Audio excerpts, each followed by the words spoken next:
परभणी महानगरपालिकेतील महापौर उपमहापौर पदाची निवड आज होत आहे. सर्वांचं लक्ष लागलेले भाजपच्या भूमिकेकडे.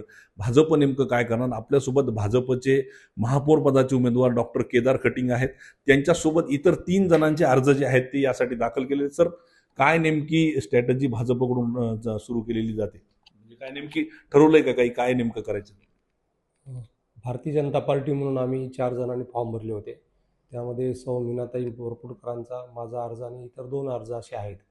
पक्षश्रेष्ठींकडून आमचा अजून काही आदेश आले नाहीत, पण आम्ही सर्व जे काही उमेदवार आहोत त्या ठिकाणी सभागृहामध्ये गेल्यानंतर निर्णय होईल.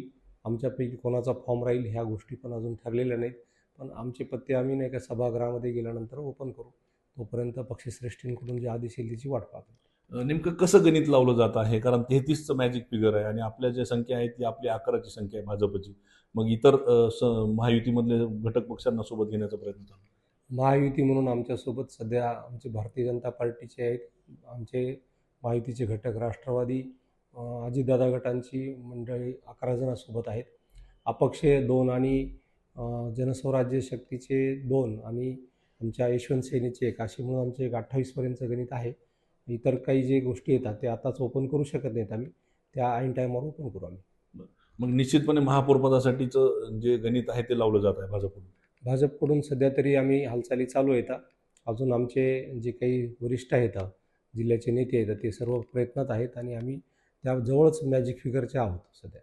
मग 4 पैकी एकाचा अर्ज राहील आणि त्यासाठीच प्रयत्न केले जातील. 4 पैकी 1 जणाचा अर्ज राहील आणि तोही कोणाचा राहील हे त्यावेळेस सभागृहात गेल्यानंतर आमच्या वरिष्ठांना विचारून आम्ही ठरवू सर्व.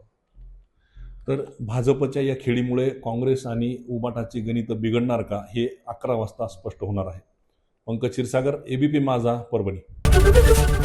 एबीपी माझा, उघडा डोळे बघा नीट.